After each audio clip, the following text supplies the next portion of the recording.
Hello, everybody. My name is Luke, and today I'm joined by co-host Mike. And today we Oh, are going to be talking about the SAG-AFTRA strikes. And yeah. on the recent episode of the podcast, the reason why I hmm wanted to do this video is because I was saying some things that I needed to, first of all, correct and then update as well. Okay. Because I feel like I didn't really understand. You mentioned AI during the last podcast. I didn't hmm really understand the extent of it. Um, Okay. so basically, I mean, it's been all over social media, but basically, hmm what Disney specifically was saying was, we're going to scan the actors Yeah. and pay them for one day, and then we're going to own their Yes. likeness forever. Yes. And Which is crazy when you really yeah, think about it. Like, exactly. really, Because like, you're basically yeah, selling your likeness for one day's pay. Like, that's crazy. yeah, exactly. And then like, that's gonna be essentially the last day you'll ever work as an actor, because like, Right. Disney owns your likeness. You can't go anywhere else because Disney owns your likeness, and you can't work for Disney anymore because I already have the scan of you. That's a good So point. like that's Yeah. yeah, that's it. And then so like because there's actors like Ben Affleck and Matt Damon who hmm started out as background actors, and if like Oh, interesting. if they had been scanned, they wouldn't. It would be over. We wouldn't have Batman, Born, Air, any of those movies Right. that they're in. It just wouldn't So, exist. like, their only And option so pretty much is to hope they can get a better job at Disney, but right, that's unlikely. exactly. Yeah. Right, right. Wow. Yeah, and it's similar to the writers where they're looking for residuals Yeah. because yeah, I mean with streaming it just all goes to the executives and none of the money goes anywhere else. Um Yeah. and one thing I also learned was that like 86% of SAG Yeah. people make less than 26,000 a year. And I was like Yes. that's wild because Yeah, I and saw put that that it too. to make this like tangible. Connor Leslie is one of those actors. She was the Seriously? star Oh of, wow. yeah, she was Donna Troy on Titans for, Yeah. yeah, first two seasons. Yeah, And like she she's making less than 26K a year, which is Oh wild. wow. Yeah, she was Yeah. also in like Man in the High Castle. So yeah, like even people on somewhat popular like shows and stuff Mhm. aren't making, millions per Right. year or even, hundreds of thousands per year. So, Exactly. this Exactly. seems to be like a misunderstanding here that like they seem to think that all the people striking are basically Tom Cruise level, that they're like making Mhm. millions a year, and that's just a tiny percentage of the actual actors working that are part of Right. SAG. Because, yeah, I believe the SAG requirement for healthcare coverage is Mhm. you have to make 26,000 a year, and Right. 86% don't qualify for healthcare. So Yeah. that means Yeah. that 86% don't make 26 make less than Yeah. 26,000 per year. So that's Mhm. yeah, that's kind of crazy. Yeah. Yeah. you know. For real. But they should just get a different job, Right. Right. it's Yeah. Of easy. course. Yeah. Even the rich actors that you were talking about, because remember back during COVID, hmm Disney released Black Widow direct to streaming, and then because Oh, right. Scarlett Johansson's contract, she was supposed to get some of the revenue from that movie at the box office, but because it didn't go to theaters, she Yeah. didn't get anything. So they're screwing over even the popular actors as well. So it's Right. like Yeah, and even if you're, yeah, she basically like didn't it go to like a lawsuit or something? yeah, she sued Disney. Yeah, it's just kind of a mess. And apparently Tom Cruise lobbied studios on SAG-AFTRA like stunt stuff and AI things. Yeah, Like there isn't a whole lot of details about what exactly was said, but apparently he zoomed into a June negotiation session to urge the Alliance of Motion Picture and Television Producers to hear out the guild's concerns on the issue using AI for acting roles and all this stuff.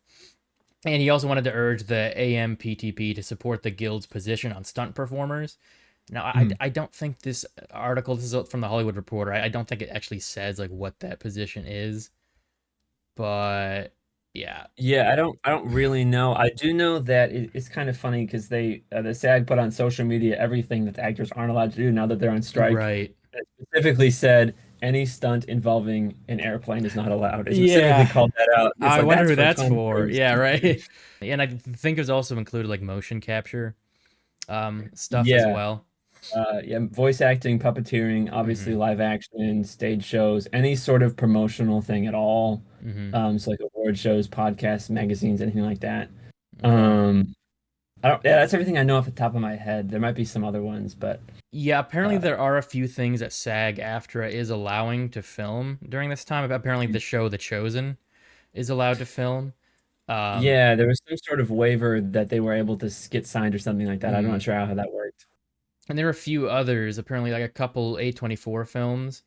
Mother Mary starring Anne Hathaway and Death of a Unicorn starring Jenna Ortega and Paul Rudd. Interesting. And Yeah, I also know that the House of the Dragon is still filming, but because most of right. their actors are from Europe, they're not actually in SAG. So However, I'm pretty sure the showrunners are, so they left. So it's basically just yeah, they like, left. The writers went on strike. Yeah, so I don't know what's gonna happen. They have no writers and no showrunners on set, just the actors right. and like the Exactly. crew. So we'll see how that goes. Basically, just what they're asking is very similar to the writers. Mm. They basically just want the residuals from streaming, like the stuff they've been in on streaming. Like we covered it on our podcast, but basically since streaming is kind of taking over Yeah. TV in a lot of ways, companies are putting their shows and movies and everything on streaming platforms. And it used to be whenever a show played on TV, the company would get money for it, and the writers and actors and everybody would get residuals for it. And that Right. actually fed into a lot of small time actors and writers' income for the year. But Yeah. since streaming has happened, these companies are basically paying them nothing Right. for streams, and a lot of the excuses are just like, oh well, we don't know how many times it's streamed. But I Mm. feel like there could just be an easy fix, just give like a flat rate, in their contract for, and I'm sure they can make estimates because they are getting paid for these shows, so just give like a percentage of what they get from that. I Exactly. feel like it's Exactly. not that hard to come up with something, Right. but they're just, yeah. And Yeah. yeah, and there's also been a lot of people talking about how, like, oh yeah, Bob Iger, he said that the demands from the actors were unreasonable, and apparently people were criticizing that because he was at like a billionaire's retreat when he gave that quote. Yeah. It's just kind of Yeah. crazy, and just the fact that he makes, I think I said like the average. Yeah. I don't know. It was in an interview. This quote went viral. I think it was with Deadline, but it was Mhm. an anonymous executive was basically like, "Oh, we can just wait until we'll wait out the strike, and then in a couple months they'll run out of money, and then have Yeah. to move out of their apartments and stuff." And it's like, wow, that sucks. Yeah, Hollywood Studios' WGA strike endgame is to let writers go broke before resuming talks in fall, which is Right. diabolical.